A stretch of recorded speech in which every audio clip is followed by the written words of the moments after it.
For the record, state your name. From the defense table. The man in the torn coat and old boots looked up. He didn't shake or flinch. "Two were slowly," he simply said. After gazing at the name in the file, the judge put down her pen and got to her feet, and without more remark, she left the courtroom in front of a hushed audience. Comment, in honor of the forgotten heroes who never had to speak up to be remembered, if that made you shiver. Every Monday morning was the same in the courtroom of Judge Elena Reeves, a parade of weekend arrests, small-time infractions, and little crimes that demanded a lot of patience. Everyone appeared to be in the same unattractive pallor as the fluorescent lights pulsed overhead. The temperature in the courtroom wasn't chilly. In fact, the heating system performed too well.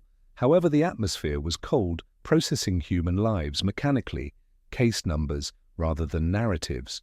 The clerk announced shuffling papers with practice efficiency next on the docket. Case 247B, most people were still glued to their phones or whispered discussions, but a few heads turned when the bailiff called the name. The court reporters, prosecutors, public defenders and regulars seldom looked up. One more face without a name, another time slot. However, the bailiff hesitated as he got closer because of something about this individual. Even though the courthouse was warm, it might have been the layers of mismatched clothes. Maybe it was the eyes in the distance that appeared to be seeing something completely different. Somewhere outside this room, he walked slowly, not reluctantly, but with the deliberate gait of someone who has discovered that hurrying never produced different results. His boots had laces that looked like twisted plastic bag handles, and the edges were worn through. The majority of his face was covered by a beard that was more grey than brown. When his hands came out of the sleeves of his coat, they were weather-beaten and calloused. He smelled of concrete rain, and being outside, the earthier smell of someone who slept under stars rather than ceilings, rather than the acrid tang of booze that frequently accompanied defendants on Monday mornings. The bailiff motioned to the defense table and said, "Please be seated." After giving a single nod, the man sat down, moving with meticulous care. No energy was squandered, no pointless motions. Judge Reeves looked at the file below. Compared to most, it was slimmer. An intake form with handwritten remarks on a single sheet. No identification had been shown. No background investigation was finished. Just a name, written in calligraphy that didn't seem to match the man's look, scratched onto the line too exact, too regimented. She read aloud without looking up that the charges were illegal, camping in a public place. This is the third warning of the year. Stepping forward was the public defender assigned to the morning docket. Young, inexperienced and overburdened, with cases with little time for each customer. "Your Honor," he started, "placement at available shelters has been declined by my client. He's not too talkative. Although he hasn't verified it, we think he might be ex-military because of a tattoo we saw during processing." The sound of someone pacing themselves through a long list of minor offenses was Judge Reeves's sigh. He was just like the thousands she had seen before, veterans unable to readjust, who after years of hypervigilance finds walls stifling. They favored the threats that were visible to them over those that hid in congested areas. With her pen poised over the form, she murmured, "Let's move this along. For the record, sir, could you please state your name?" The gentle buzz of activity in the courtroom persisted. A prosecutor moved papers around. A judge looked at his watch. The fingers of the court reporter waited, hovering over her steno-type machine. The man looked up for the first time since coming in. They had a blue hue. The contrast with the worn brown of his skin was startling. Clear and attentive, not the empty stare of someone lost to addiction or mental disease. He appears to be present in a manner that is abruptly inconsistent with his look. His eyes were fixed squarely on Judge Reeves. It lacked any difficulty, no disobedience. Even as he sat there, he seemed to straighten his spine with a peculiar, quiet dignity. Then, in a deep voice that reverberated throughout the courtroom, he spoke. "Carver, Andrew." Only 2 words, slowly and deliberately. As though every word had significance, the room remained silent. Unlike data points for paperwork, Names were merely administrative requirements. Judge Elena Reeves, though her respiration paused for a second. The pen she was using to write the name froze against the paper. Her hands were suddenly unsure as she reached for the file once more. After 7 years of working with her, the bailiff noted that he had never witnessed her hesitating. The name that was just spoken matched the handwriting on the intake form. Carver Andrew. It's not a very common name, but it's also not really unusual. But it looked to Judge Reeves as though it had been scrawled in flames rather than blue ballpoint ink. Her expression changed. It lost its color, as though she had witnessed a ghost moving through the walls of her courtroom, because she had, in a sense, Elena Reeves had not served as a judge 15 years prior. She had worked as a young legal assistant for a federal judge who presided over a secret military court. Armed guards had been stationed at each door of this delicate container, a case in which names were removed from all documents and testimonies were delivered behind screens. Every document, with the exception of Xiao 1 document that had accidentally landed on her desk. She should never have viewed that material. A signed paper she had committed to memory, knowing she would never mention it. Carver Andrew. It was more than a name. The designation was for a mission, a code phrase for a procedure that never happened. The possibilities rushed through her head. Is it a coincidence, an identity that has been stolen? Or was it him, the same man whose comments had been instantly classified as above top secret, and whose evidence she had typed in a separate room? She muttered something, so softly that the only person who could hear was the bailiff next to the bench. He can't be that person. The bailiff inclined toward him. Is everything okay, Judge? She didn't respond. Rather, she examined the man in front of her. Could that be the same face beneath the hollow cheeks and the beard? The eyes. The eyes were identical, really.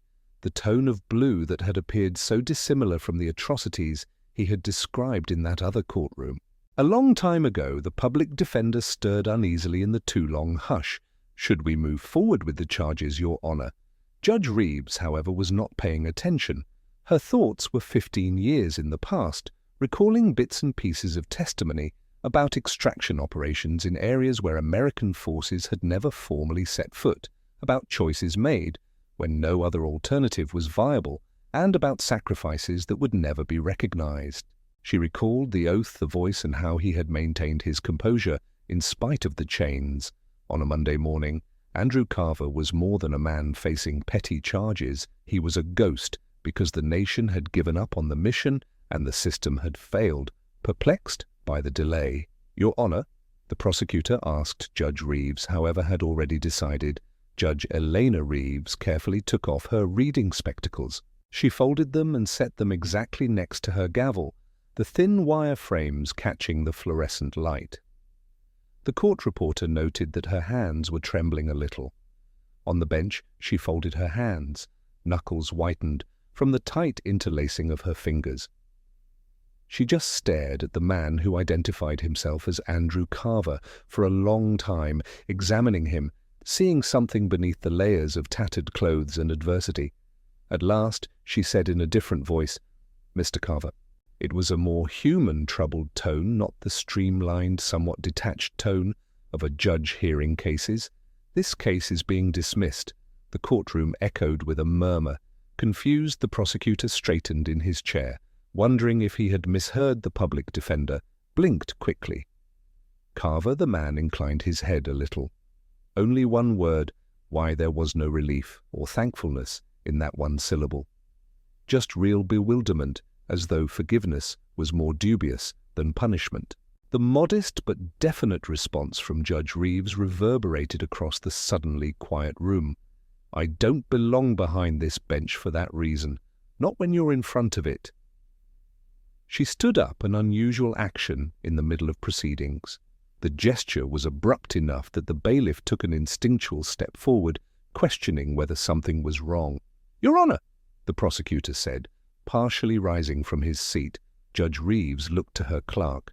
"Strike these charges from the record. Expunge everything relating to this case immediately." The prosecutor found his voice in his footing.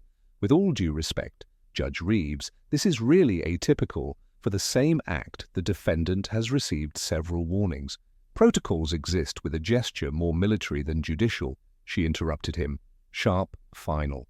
Counselor, do you know who he is? The prosecutor responded, pointing to his case notes. A vagrant with repeated violations of Municipal Code 15-3. False. She hadn't touched the wooden instrument, but the word cracked like a gavel. She gestured directly to Carver, who was still sitting there with his beard covering his face.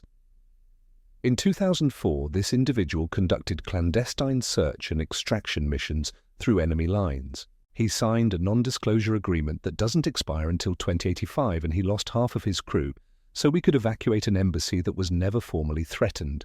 The courtroom grew more silent. The constant hum of the heating system also seemed to go away.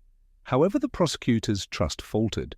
How are you able to know that Judge Reeves reached down to her briefcase, not the official one containing the day's dockets, but her personal one? With firm hands now, she pulled a slim black file, the sole physical souvenir she had ever preserved from her early clerkship. Not the contents. Those remain locked in a skiff, someplace in Virginia, but the folder itself with its peculiar marking in the corner. Because I was there, she whispered gently, when he gave testimony in a room we had to sweep for bugs 3 times a day. I was there as he revealed acts that saved 37 American lives while wearing chains because the mission itself was disavowed. She placed the empty folder on the bench, a symbol only she and Carver would understand. This man has been failed by the very system he safeguarded, and I will not be another link in that chain of failure. On the prosecutor had no reaction. The public defender gazed at his client with new eyes, seeing him clearly for the first time. Andrew Carver stood slowly, his stance changing, and the hunched shoulders straightening. Like seeing someone return to a uniform they hadn't worn in years, the change was subtle but noticeable. Despite his look, he spoke with authority, saying, "Judge, I didn't come here for favors." "And you're not getting one," she said, hesitating slightly. "I'm giving this court a chance to act morally for once, and you're receiving respect that you deserve." She then left the bench and walked straight ahead past the lawyers' tables and into the courtroom's main entrance, rather than toward her side. Chambers, she stopped next to Carver for a moment. No one else could hear the words that were exchanged. Then, without turning around, she pushed past the double doors and kept walking. Nobody moved for a few seconds. The court apparatus, which was so used to moving forward without interruption, had come to a complete standstill. The bailiff, who had been with the sheriff's department for 20 years, then stood at attention. The court reporter stood up and followed. Everyone in the courtroom stood one by one, a wordless acknowledgement that went beyond station rank or legal process. For the one who had stood up for them when it counted most, everyone stood. It was a sunny winter morning as Andrew Carver left the courthouse. After the courtroom's filtered light, the sun was hard on his eyes. He adjusted the tattered cap on his head and squinted a little. Years of habit could be the difference between life and death when it comes to recognizing features. With the typical Monday traffic, the street was crowded. Coffee cups in hand, office workers rushed by. At the intersection, cars fought for position. When another homeless guy left the halls of justice, nobody took notice. The departing globe didn't care if it was through freedom or more censure. However, an automobile was waiting, dark, not-marked windows that are slightly tinted to make the figures within appear blurry without being too noticeable. For exactly 17 minutes it had been parked there. The rear passenger door opened as Carver came down the courthouse steps. A man emerged wearing a dark blue outfit. Insignia is not visible. No name tag. However, the stance was clear. The military tossed and tossed. "Sir," he stated plainly in a quiet voice. "The time has come." Carver paused, nothing showing on his worn face. "What is the time for you to cease vanishing?" The man in the uniform spoke in a stern yet respectful tone. "Since Algeria 3 years ago, we had been searching for you." Something flickered across Carver's face, maybe recognition or caution. "We've set up a location," the man added. "Keep quiet, private. We need your knowledge one last time, but you won't be troubled there." Still the response is no. Respectfully, sir, things have changed. The events of '04 have been re-examined. At the top levels, Carver stood still considering choices that could not be seen, making risk calculations, just as he had done in jungles, deserts, and mountains when poor decisions resulted in unmarked graves. At last he gave a single nod. A choice was made without saying another word. He climbed inside the automobile. The door shut. The car vanished after merging into traffic. Another ghost making a comeback to the shadows where some of the most significant work in the country is done. Judge Elena Reeves returned to courtroom 3 in the courthouse 1 hour after her historic exit. They had shifted the docket. Now the room was deserted. Carefully folded, she slung her judicial robe over her arm. She put an envelope on the desk and moved carefully to the clerk's office. Her official resignation, effective immediately, is enclosed. Why, Your Honor, may I ask? With genuine anxiety, the clerk inquired. Judge Reeves had been fair, effective, and well respected. She smiled slightly, but not enough to show her eyes, because justice can be served in a variety of ways. Today I was reminded of it. The court was perplexed. Like all rumors, they spread theories concerning breakdowns about transgressions of ethics, about hidden diseases. Not a single one was accurate. However, a replacement plaque was put in the courthouse hallway later that week by maintenance personnel. There was no ceremony, there was no explanation. It just showed up, letters of brass, gleaming in the morning light. To those who served in places where records are unavailable and who continue to carry messages that history will not publish before departing. Several said Judge Reeves had given the order. Others asserted that the governor's office was the source. Some claimed to have witnessed a uniformed guy supervising its installation in the early morning. Like so much else in a world of shadows and service, the truth was kept under wraps. The plaque, however, was still there, a tribute to sacrifices made in silence, to debts that will never be admitted in public, to heroes who don't even want to be recognized. Because some stories are written in the quiet moments between the heartbeats of a country that sleeps soundly, oblivious to its guards, rather than in records, medals, or headlines, still heartwarming tales. For some heroes, their service never ends.